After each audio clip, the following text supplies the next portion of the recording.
Ricky Gervais is not only funny, he's British. Two of my favorite qualities in a guest. His new special, Talking Funny, sees Ricky talking with Chris Rock, Louis C.K. and Jerry Seinfeld. Watch.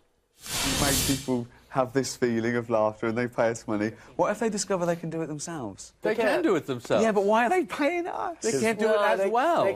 We are a high... They can play touch football, too. I want to tell them they can do it themselves. They can watch each other play football. Yeah, I mean... But... Ricky Gervais is with me now. Welcome to the show, Ricky. Hello. You're so hysterical at that. What? Were you high? Were you stoned? What, laughing? No, I'm so privileged to have this job when you can sit around with funny people. I've always been attracted to funny people, like my friends, my family. There's nothing better than laughing. I know. It's just, you know, I sort of celebrate the fact that I'm around funnier people than me all the time. You know, it's a joy. It's a great defense against the tragedies of life, also. Well, I mean, that's it, isn't it? That's what humour is, I think. I think that's why we evolved with that, that it's a shield and a sword. It just gets you through, and it's a release, That's mainly. right. I think it helps you through. They always say comedians are unhappy in childhood and everything. I don't know. They asked Mel Brooks one time, were you unhappy as a child? No, he said, I had love all around me. I wanted to reproduce that. I wasn't unhappy. Yeah, I don't think I've had a tragic life at all, no. And I remember it being... I didn't even know I was poor till I went to university, and they were all talking like Prince Charles, you know. No, How does that sound? Doesn't sound like you? They all talk like this. Clenched. Yes, yeah. I didn't realise I was working class, but then I played up on it. You and I have a lot in common. I've been reading about you and thinking about it. First of all, I grew up in a working class family. I had no idea we were poor. You know, my aunts had mink stoles. We looked like we were rich. Really? And we say yeah. Fur coat, no knickers. Yeah, exactly. Not about your aunt. I don't know your aunt. No, who knows? Who knows? I certainly don't. I can tell you now. I have no evidence whether your aunt wore knickers or not. I assume she did, but I just like to say that. Yes. Thanks. Good night. But so we have that. And then I have a spousal equivalent like yours. I'm not married. I've been with a guy for 28 years. And you've been with yours for a girlfriend for how long? Yeah, 1982. Me too. 1982 is when I met him. We should have double dated. How do you like that? Yeah. We might have got it wrong. No. Yeah. I'd have gone off with your partner. Yeah.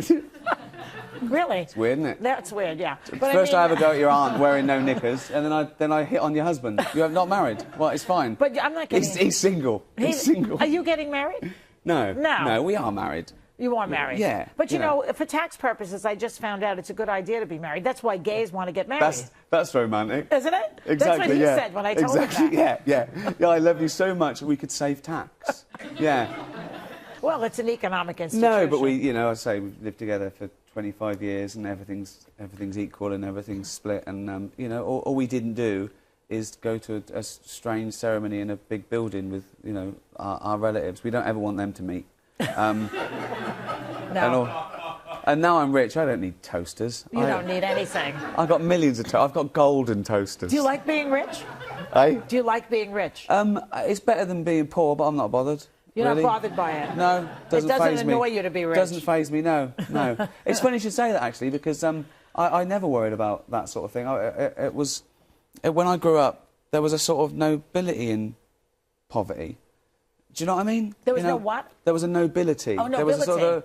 There were people who were proud to be working people. And, that's right. And we were never wallowing, We were all in the same boat, and we didn't have any money. My dad was a labourer, my mum was a housewife, but she was always cleaning, she was always planting roses in the garden to make it look nice, and I thought that was the important things. And I suppose I grew up on fairy tales, that just because you were rich and successful and powerful, that didn't mean you had anything more than someone who wasn't. And one of my favourite phrases is, ability is poor man's wealth. I love the idea that you've got... talent. Exactly, yeah. And I suppose I learnt a lesson. I was so unambitious, I was, lazy. And then when I did The Office, it was the first thing I'd ever tried my hardest at. And I got hooked to that. I got hooked to the work itself. And even if I hadn't won awards and made me rich or whatever, I couldn't have been prouder of it. And in fact, the first time the cheque came through the door, it sort of ruined it a bit. Did it? Because it's because don't worry, I got over it. Yeah, I'm not an idiot. But I gave it back. But it ruined it because why? Well, I didn't want it. I sort of, it was purer why I'd done it before, and now it was like it was a business, and it is a business. I am in show business, and I take care of the business side of things, and I get paid for it. But it's never the reason I do it. Just like fame was never the reason. I think people think that most people and some people do become an actor or pop or whatever just because they want fame. But I never did that. I love writing and creating comedy.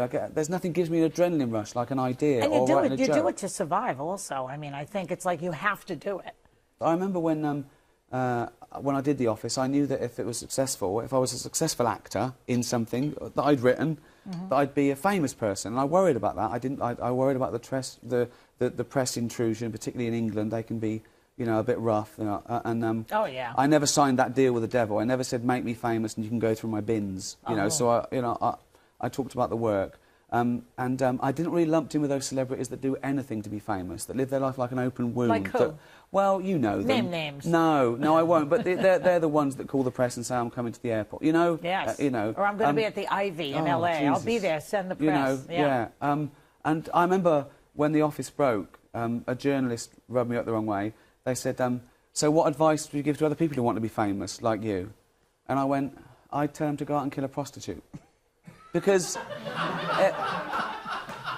it annoyed me. They thought that was anything to do with anything I did. And anyone can be famous. You can murder someone to... That's true. You know, it's not fame. There's no difference nowadays between fame and infamy. People do horrendous things, and they tell horrendous things because it'll sell their third autobiography. I just go, oh, God, just keep it to yourself. Please. Your comedy is uncompromising too, I think. I think that you basically get out there and say what you think and what you think is funny, and, you know, that's it. Take it or leave it, yes? I try and please me.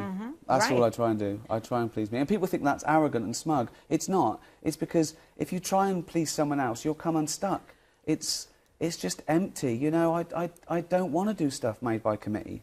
I don't want to change one word because it'd be more popular or get more ratings, because I couldn't live with myself. And there's no guarantee. If you sell out, there's no guarantee you'll be successful, and all you've done is sold out, you know. So I think the best thing to do is please yourself, get final edit, be happy with that product, and you're bulletproof. Yeah. You know, Larry David said on his show, the more people I can offend, the better. I don't try to offend people, but I say what I believe, and if they're offended, that's not my problem. But just because you're offended, it doesn't mean you're in the right. You know? No one has the right not to be offended. Okay?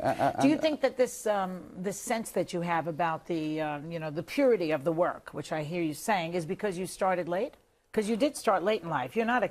You didn't start as a 20-year-old. No, I think that you know, I came with a slightly, you know, wiser head on my shoulders, I suppose. I didn't start till 40. But I suppose I'd learnt a few lessons. I feared...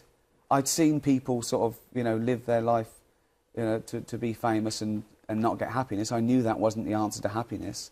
I suppose when I was about 20, I wanted to be a pop star, and I sort of tried and had a bit of success. You're a singer? Yeah, I'm okay, yeah. But my mistake was I wanted to be a pop star, and I should have wanted to be a musician. Oh. And that stayed with me, you know. What instrument did you play? I played guitar and I sang, but it was you know, I found what I was good at eventually. Yeah. And there's just no rush. There's just no rush. No, because it doesn't matter when you're successful at something in life, as long as you are at some point, I guess. And it doesn't even matter if you're successful in these terms. I think the important thing is doing something you enjoy.